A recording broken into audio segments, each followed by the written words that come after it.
పెట్టి వందనాలు చెల్లించుకుంటూ ఉన్నాను. ఈ గొప్ప అవకాశాన్ని అనుగ్రహించిన దేవునికి అలాగే డాడీకి కూడా నేను వందనాలు చెల్లిస్తూ ఉన్నాను. ఇప్పటి వరకు చాలా ఓపికగా కూర్చుని మీకు అందరికీ ఇంకా వందనాలు చెల్లిస్తున్నాను. ఈ మధ్యాహ్న సమయంలో దేవుడు శిలువ శ్రమలు పడుతూ ఆయన పలికిన 7 మాటలు, చివరి 7 మాటలు ధ్యానించి కృపను దేవుడు మనకు అనుగ్రహించున్నాడు. నేను ఇప్పుడు 5వ మాట చెప్పాలని అనుకుంటూ ఉన్నాను. రిఫరెన్స్ తీసి చదువుకుందాము. యోహాను సువార్త 19వ అధ్యాయము 28వ వచనం చదువుకుందాం. 28, 29 కూడా చదవండి. చదవండి.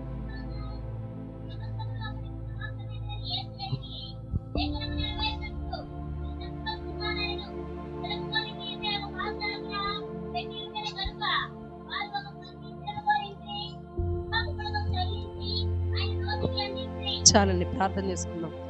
పరిశుద్ర జీవం గల దేవ జీవాధిపతి, మీకు వందనాలు, స్తుతులు, స్తోత్రాలు నాయన.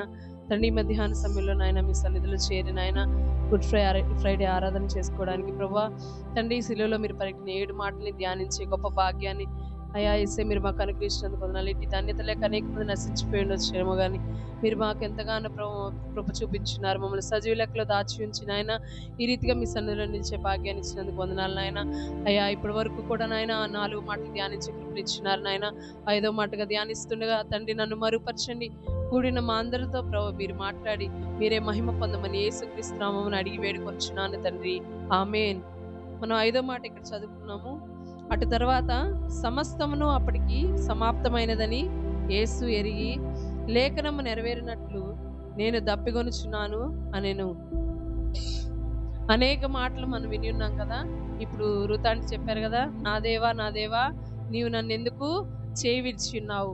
ఇక దేవుడు ఎప్పుడు కూడా చేయి విడిచిపెట్టే దేవుడు కాదు, కానీ ఆ ఒక్క సెకండ్, ఆ కొంచెం సమయం ఏమైంది, చేయి విడిచిపెట్టేశాడంటే ఇంక నేను మరణము పొందబోతున్నాను. అందుకే అన్నాడు కదా, అప్పటికి సమస్తము కూడా సమాప్తం అయిపోయిందని ఎరిగి యేసయ్య లేఖనము నెరవేరినట్టుగా. మరి యేసుక్రీస్తు పుట్టిన దగ్గర నుంచి కూడా, ఆయన పుట్టుక నుంచి మరణం వరకు కూడా సమస్తము కూడా లేఖన నెరవేర్పే కానీ సొంతగా ఏది కూడా బైబిల్లో రాయబడినట్టుగా మనం చూస్తా ఉన్నాం. ఆయన జన్మిస్తాడు ఈ లోకంలో అని ఆయన పుట్టడానికి కొన్ని సంవత్సరాల క్రితమే ప్రవక్తల ద్వారా అనేక మంది ద్వారా ప్రవచనాలు నెరవేర్చినట్టుగా మనం చూస్తా ఉన్నాం. అలాగే మరణం గురించి, ఆయన పొందే శ్రమల గురించి కూడా ముఖ్యంగా, అన్నిటికంటే ముఖ్యంగా యెషయా గ్రంథం 53వ అధ్యాయము ఎంతగానో చాలా విలువైన అధ్యాయంగా అది ఉంటుంది. ఎందుకంటే క్రీస్తు శ్రమ గురించి, సిలువలో ఆయన మరణించే మరణం గురించిన అనేకమైన వాక్యాలు అక్కడ రాయబడి ఉన్నట్టుగా మనం చూస్తా ఉన్నాం. మొట్టమొదటిగా ఈ మాటలో నేను మీకు గుర్తు చేయాలి అనుకుంటుంది ఏంటంటే లేఖనమును నెరవేర్చడానికి. అందుకే అంటాడు కదా, మత్తయి సువార్త 5వ అధ్యాయము 17వ వచనం ఒకసారి చదువుకుందాము. మత్తయి సువార్త 5వ అధ్యాయము 17వ వచనం.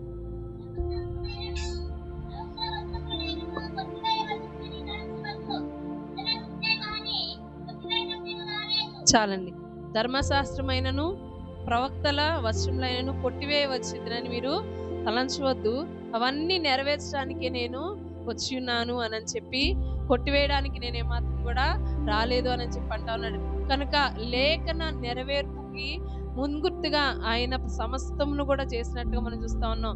లేఖనంలో సెలవిచ్చినట్లుగా ఆయన ఈ లోకానికి రాకముందే ఆయన జన్మిస్తాడని, ఆ తర్వాత మరణిస్తాడు, మన కొరకు మనందరి పాపముల కోసం ఆయన మరణిస్తాడు అని లేఖనంలో చెప్పబడినది నెరవేర్చడం కోసం మాత్రమే ఇవన్నీ కూడా ఈ దినం మనము దేవుడు నెరవేర్చి ఉన్నాడు అనేది ధ్యానించడం కోసం ఇక్కడ ఉన్నామనే విషయాన్ని మనం ఒకసారి జ్ఞాపకం చేసుకుందాం. ఏంటి ఆ లేఖనాలు అని మనం చూస్తే గనక, ఈ నేను దప్పికొంచున్నాను అనే లేఖనాలు ఎవరి ద్వారా పలకబడినాయి, అవి ఎలా నెరవేరినాయి అనేది విషయాన్ని కూడా మనం ఒకసారి చూద్దాము. ఇందాక ఆంటీ చెప్పారు కదా, 22వ కీర్తన 15వ వచనం ఒకసారి చదువుకుందాం. 22వ కీర్తన 15వ వచనం.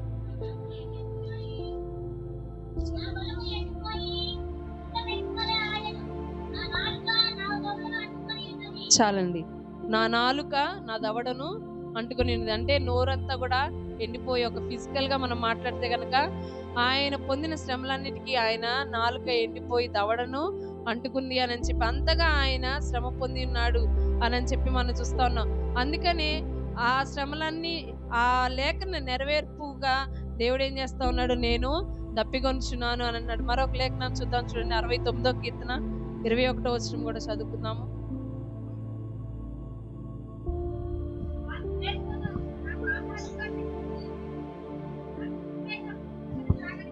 చాలండి. ఇక్కడ అంటున్నారు కదా, వారు ఏం చేశారంట, ఆయన దాహము అని అడగగానే కింద వచనంలో చూస్తే చేదు చిరకను ఆయనకు అందించినట్లుగా మనం చూస్తా ఉన్నాం. ఇంకా నాకు దప్పి అయినప్పుడు చిరకను త్రాగనిచ్చిరి, ఆయన దప్పిగొంటాడు అనే మాటల్ని కీర్తనకారుడు కొన్ని సంవత్సరాల క్రితమే ఆయన చెప్పి ఆయన ద్వారా దేవుడు పలికించున్నాడు. అవి నెరవేర్చడం కోసమే ఆయన అంటున్నాడు కదా, నేను దప్పిగొనుచున్నాను అనే మాటను యేసే పలికినట్లుగా మనం చూస్తా ఉన్నాం. అయితే ఆయనకున్న దప్పిక ఏంటంటే శారీరకమైన దాహం కంటే కూడా ఆత్మీయంగా ఒక దాహాన్ని ఆయన కలిగిన వాడిగా ఉన్నాడు. ఏంటా దాహం అంటే, అనేక మంది ఈ లోకంలో అనేక ఆత్మలు ఉన్నాయి. ఆ ఆత్మలలో ఎవ్వరు కూడా నశించిపోకుండా రక్షింపబడాలి, రక్షణ పొందుకోవాలి. ప్రతి ఒక్కరు కూడా రక్షణ పొందాలనే దాహాన్ని కలిగిన వాడిగా యేసు ఉన్నట్లుగా మనం చూస్తా ఉన్నాం. ఆయనకున్న ఒకే ఒక కోరిక, ఎందుకోసం ఆయన దప్పికొంటున్నాడు, ఎందుకోసం ఆయన సిలువలో అంత శ్రమ అనుభవిస్తున్నాడు. చక్కగా దేవుని సింహాసనం దగ్గర కుడిపార్శ్వమందు ఆసీనుడై ఉండి తండ్రితో కలిసి ఆయన చక్కగా కూర్చొని ఉండొచ్చు. కానీ అక్కడ ఉండడం గొప్ప భాగ్యం అని ఎంచుకోకుండా ఏం చేశాడంట, తను తాను రిక్తునిగా చేసుకొని ఆయన ఈ లోకానికి వచ్చినాడు. వచ్చి ఎన్నో శ్రమలు అనుభవించినాడు. ఎందుకోసం అంటే, ఎవ్వరు కూడా, లేఖనం సెలవిస్తుంది కదా, చూద్దాం చూడండి. 1 తిమోతి పత్రిక 2వ అధ్యాయము, తిమోతిలకు రాసిన 1 పత్రిక 2వ అధ్యాయము 4వ వచనం చదువు.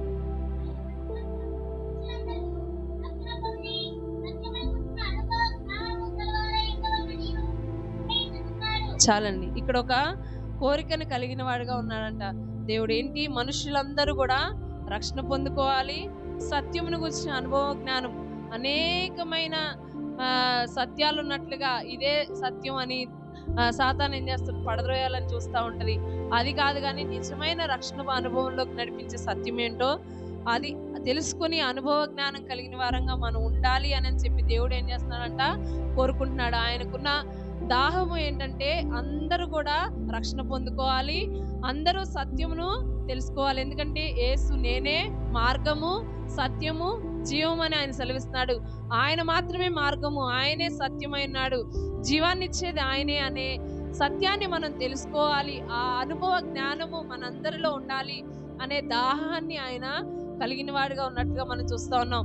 ఆ దాహం కలిగిన వాడే దానికి గుర్తుగా ఆయన అంటున్నాడు కదా, నేను దప్పికొనుచున్నాను అని అంటున్నాడు. మరొక లేఖనం చూద్దాం చూడండి. అపోస్తలుల కార్యాలు 17వ అధ్యాయము 30వ వచనం చదువు.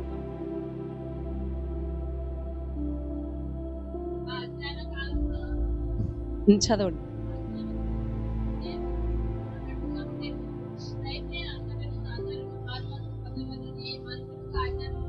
చాలండి. పూర్వం ఏమో గాని తన కుమారుని లోకానికి పంపించిన తర్వాత దేవుడు అంట ఏం చేస్తున్నాడంట, ఇప్పుడైతే అంతటను అందరూ కూడా మారు మనస్సు పొందాలి అని చెప్పి ఆయన మనుషులందరికీ కూడా ఆజ్ఞాపిస్తా ఉన్నాడు. ఎందుకని క్రిస్మస్ లేదా గుడ్ ఫ్రైడే, ఈస్టర్ ఇవన్నీ సెలబ్రేట్ చేసుకుంటామంటే, దేవుణ్ణి గురించి ధ్యానించడానికి, ఆయన మన జీవితంలోకి ఎలా వచ్చినాడు, ఎలాగ ఆయన ఎందుకు ఈ లోకానికి వచ్చినాడు, ఎందుకు మరణించాడు, ఎందుకు తిరిగి లేచాడనే సువార్త ప్రకటింపబడ్డానికే ప్రతి సంవత్సరం కూడా ఇవన్నీ కూడా మనము సెలబ్రేట్ చేసుకుంటూ ఉంటాం. మరి ఇంకా ఆయన దాహాన్ని ఎరగకుండా ఎవరమైతే ఉన్నామో ఆయనకి వారందరితో కూడా దేవుడు ఈ మధ్యాహ్న సమయంలో మాట్లాడుతూ ఉన్నాడు. ఏ ఆత్మ కూడా నశించిపోకూడదు, మనుషులందరూ అందరూ అంతటా రక్షణ పొందుకోవాలి అనే ఇచ్చను దేవుడు కలిగి ఉన్నాడు గనక ఆయన దాహాన్ని మనం గుర్తెరగాలి. టీవీలో యేసుని చూపించినప్పుడు ఆయన సిలువ మోస్తా ఉంటే ఏం చేస్తాం, అయ్యో అన్ని కొరడా దెబ్బలు కొట్టారే. నేనైతే చిన్నప్పుడు అనుకునేదాన్ని, బాగా చిన్నప్పుడు, ఎందుకు మా డాడీ వాళ్ళు కూడా అడిగేదాన్ని, ఎందుకు డాడీ అలా కొడుతున్నారు అని. తెలియక అనుకుంటాం కదా, ఎందుకు వాళ్ళు కొట్టిందేమో కానీ దినదినమో మారు మనసు పొందకుండా, ఆయన అనుగ్రహించిన పరిశుద్ధాత్మను పొందుకోకుండా, ఆయన ఆజ్ఞలు పాటించకుండా మనం ఏం చేస్తున్నాం, ప్రతిరోజు ఆయనకి కొరడా దెబ్బలు ఇస్తున్నాం. ప్రతిరోజు ఆయన్ని ఆ దెబ్బల వలన కలిగే దాహాన్ని, ఆయనకి ఇంకా ఆయన దాహం తీరకుండా ఉన్నట్లుగా ఆయనకి దూరంగా ఉంటూ మనం ఆయన్ని హింసిస్తున్నట్లుగానే ఉంటున్నామేమో. ఒక్కసారి ఈ మధ్యాహ్న సమయంలో మనల్ని మనము పరీక్షించుకుందాం. ఆయనకున్న దాహం ఒకటే, మనుషులందరూ కూడా అంతటా కూడా మారు మనస్సు పొందాలి అనే దాహాన్ని కలిగిన వాడిగా యేసయ్య ఉన్నట్లుగా మనం చూస్తా ఉన్నాం కనుక ఆయనను గురించిన ప్రేమను గుర్తెరిగి ఆయన దాహం తీర్చబడినట్లుగా ఏమీ దేవుడు కోరుకోవట్లేదు. కానీ విరిగి నలిగిన మనసు కలిగి ఆయన సన్నిధికి మనము రావాలి, ఆయన యొద్ద మనము నిలిచి ఉండాలనేది దేవుడు కోరుకుంటున్నాడు. కనుక ఈ దినము మనము దేవుని సన్నిధిలో మనల్ని మనం ఆయనకు అప్పగించుకుందాం. అయితే ఆయన ఇంకొకటి కూడా కోరుకుంటా ఉన్నాడు. ఆయన దాహం కొనడమే కాదు, కానీ మనకు కూడా చాలా దాహాలు ఉంటాయి కదా. ఎవరైనా అధికారులు ఉన్నారనుకో ఏమంటారు, డబ్బు దాహంతో ఉన్నారు, లంచాలు తీసుకునే వాళ్ళని అదే అంటారు కదా. అలా కాకుండా విశ్వాసులమైన మనము, లేదంటే క్రైస్తవులము, క్రీస్తు బిడ్డలముగా చెప్పుకుంటున్న మనము దాహాన్ని కలిగిన వారంగా చాలా మంది, ఏం దాహం అంటే సమాధానం అనే పరిస్థితి. ఇంకా నా జీవితంలో సమాధానం లేదు, మన జీవితాల్లోనే కాదు, ఇందాక డాడీ గుర్తు చేసినట్లుగా ఈ గుడ్ ఫ్రైడేకి వార్ అనేది ముగిసిపోవాలి, యుద్ధం అనేది లేకుండా సమాధానాన్ని దేవుడు కలుగజేస్తే బాగుండు అనే ఆలోచన ప్రతి ఒక్కరికి ఉంది కదా. సమాధానము కావాలి మన జీవితాల్లో అనే దాహాన్ని కనుక మనం కలిగిన వారంగా ఉంటే, దేవుని ప్రేమ, అనేకమైన ప్రేమలు మనం రుచి చూస్తూ ఉంటాం. మన ఇంటి వారిని ప్రేమిస్తూ ఉంటాం, లేదంటే మనకు తెలిసిన వాళ్ళని ప్రేమిస్తాం. యవనస్తులైతే ఈ లోకంలో ఉన్న ప్రేమలు అనేకమైన వాటిని వాళ్ళు కలిగిన వారుగా ఉంటారు, వాటి కోసం తహతహలాడుతూ ఉంటారు, దాహం కొన్నవారుగా ఉంటారు. అయితే అన్నిటికంటే మారనిది, అన్నిటికంటే ఎప్పుడు మార్పు లేనిది, ఎప్పటికీ మన కోసం ఉండేది ఏంటంటే దేవుని ప్రేమ. ఆ ప్రేమను మనం పొందుకోగలిగినట్లుగా ఆయన దాహాన్ని గుర్తెరిగి ఆయన యొద్దకు మనము వచ్చే వారంగా ఉండాలి. ఇంకా మూడోదిగా, మొదటిదేమో నేను చెప్పిన సమాధానం కోసము దాహము, అలాగే దేవుని ప్రేమ పొందుకోవడానికి దాహం. మూడోదిగా నా భవిష్యత్తు ఏంటి, లేదంటే నా కుటుంబ పరిస్థితి ఏంటి, నా స్థితి ఏంటి అని మనలో అనేక మందికి అనేకమైన ప్రశ్నలు ఉంటాయి. ఈ సంవత్సరం ఎలా గడుస్తుంది, ఇప్పుడైతే ఒక అకాడమిక్ ఇయర్ అయిపోయింది, నెక్స్ట్ ఇంకొక రెండు నెలలు అయితే మళ్ళీ ఇంకొక సంవత్సరము, పిల్లలు ఎలా పాస్ అవుతారు, ఎలా మార్క్స్ వస్తాయి, ఇలా చాలా క్వశ్చన్స్ మన మైండ్లో ఉంటాయి కదా. అవన్నీ తీర్చబడాలి అంటే మనం ఆయన యొద్దకు వచ్చే వారంగా ఉండాలి, ఆయన సన్నిధిలో మనం నిల్చుండే వారంగా ఉండాలి. ఎందుకంటే మనకున్న దాహంను తీర్చగలిగిన వాడు ఆయన మాత్రమే. ఎందుకని చూద్దాం, చూడండి లేఖన భాగం యోహాను సువార్త 4వ అధ్యాయము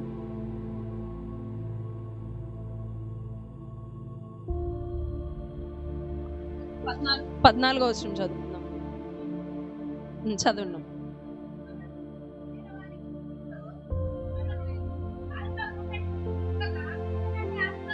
చాలండి. ఇక్కడ సమరయ స్త్రీతో దేవుడు మాట్లాడుతున్నాడు కదా. ఇక్కడ కూడా యేసే దాహంగా ఉన్నారు కదా. ఫస్ట్ ఇక్కడే యేసే దాహంగా ఉన్న తర్వాత సిలువలో వేలాడుతా ఆయన దాహంగా ఉన్నానని అన్నాడు. ఆమె నీళ్ళు అడిగినప్పుడు అయ్యా మీకు మాకు కుదరదు అన్నట్టుగా మాట్లాడుతుంది. అయితే ఆయన అంటున్నాడు కదా, నేను ఇచ్చి నీళ్ళు త్రాగువాడు ఎప్పుడునూ దప్పికొనడు. ఒకవేళ నేను ఇచ్చే నీళ్ళు ఎట్లాంటివి అంటే నిత్య జీవానికై మనలో ఊరెడి నీటి బుగ్గగా ఉన్నాయి అని చెప్పి దేవుడు అంటా ఉన్నాడు. ఆయన ఇచ్చే నీళ్లుని, ఆయన ఇచ్చే రక్షణ బావుల్లో నుంచి చేదుకునే వారంగా, ఆయన అనుగ్రహించే పరిశుద్ధాత్మను మనం పొందుకునే వారంగా, అవి ఎప్పటికీ ఎవ్వరు కూడా మన దగ్గర నుంచి తీసివేయలేరు. అందరం నేను స్తోత్రం నిలుచుకుందాం. హల్లెలూయా. అందరూ కూడా 2 చేతుల పైకి దేవుని స్తోత్రం నిలుచుకుందాం. హల్లెలూయా. కనుక ఆయన ఎందుకు దాహంగా ఉన్నాడు అంటే, మనము ఏదైనా శ్రమలో ఉంటే ఎట్లాంటి పరిస్థితులు గుండా మనం వెళ్తున్నామో, నిజంగా మనం ఎట్లాంటి శ్రమల్లో ఉన్నాం, ఎట్లాంటి పరిస్థితుల్లో ఉన్నాం, ఇవన్నీ మనకంటే ముందే ఆయన శరీరధారిగా ఈ లోకానికి వచ్చి అవన్నీ కూడా అనుభవించాడు. నొప్పి అంటే ఏంటో ఆయనకు తెలుసు, బాధ అంటే ఏంటో తెలుసు. తండ్రి చేయి విడి చేస్తే ఎలా బ్రతకాలి, ఎలాగా, అందుకే నా దేవా నన్ను ఎందుకు చేయి విడిచిపెట్టావు. ఒకవేళ ఈ లోకంలో ఉన్న బంధాలు ఏమన్నా మనకు దూరమైన, ఈ లోకంలో ఉన్న స్థితిగతులు మనం అనుకున్నట్టుగా లేకపోయినా, ఇవన్నీ ఎలా ఉంటాయో అవన్నీ కూడా మనకంటే ముందు ఆయన ఎక్స్పీరియన్స్ అయ్యాడు. అందుకనే ఆయన అంటున్నాడు కదా, నా దగ్గరికి రండి, నేను ఇచ్చే నీళ్ళు త్రాగువాడు ఎప్పుడు కూడా దప్పికొనడు అని చెప్పి అంటున్నాడు. మరి ఆయన ఇస్తాను అని చెప్తున్న దేవుని దగ్గరికి వెళ్లకుండా ఆయనకే రివర్స్ లో మనం ఏం చేస్తున్నాము, దాహం కలిగించే శ్రమల్ని ఆయనకి దూరంగా ఉంటా ఆయనని శ్రమ పెట్టే వారంగా మనం ఉంటున్నామేమో. ఒక్కసారి మధ్యాహ్న సమయంలో మనం పరీక్షించుకొని, దేవునికి మన కుటుంబాల్ని, మన హృదయాల్ని, మన జీవితాలను అప్పగించుకొని దేవుని సన్నిధిలో ఆయన ఇచ్చే నిత్య జీవానికి తగిన ఊరెడి ఊటల్ని మనం పొందుకునే వారంగా ఉన్నాము. అప్పుడు దేవుడు మనల్ని బట్టి, మన ఆత్మీయ స్థితిని బట్టి సంతోషించే దేవుడై ఉన్నాడు కనుక, దేవుడు అనుగ్రహించే రక్షణను, పరిశుద్ధాత్మను, ఆయన అనుగ్రహించే సమాధానాన్ని మన హృదయంలో అందరము కూడా అంగీకరించి ఈ గుడ్ ఫ్రైడే సందర్భంగా దేవుని సన్నిధిలో మనము సంతోషంగా మన హృదయాన్ని ఆయనకు అప్పగించుకొని ఆయన అనుగ్రహించే సమాధానాన్ని పొందుకొని తిరిగి ఇంటికి వెళ్దాము. దేవుడి కొద్ది మాటలు దీవించును గాక.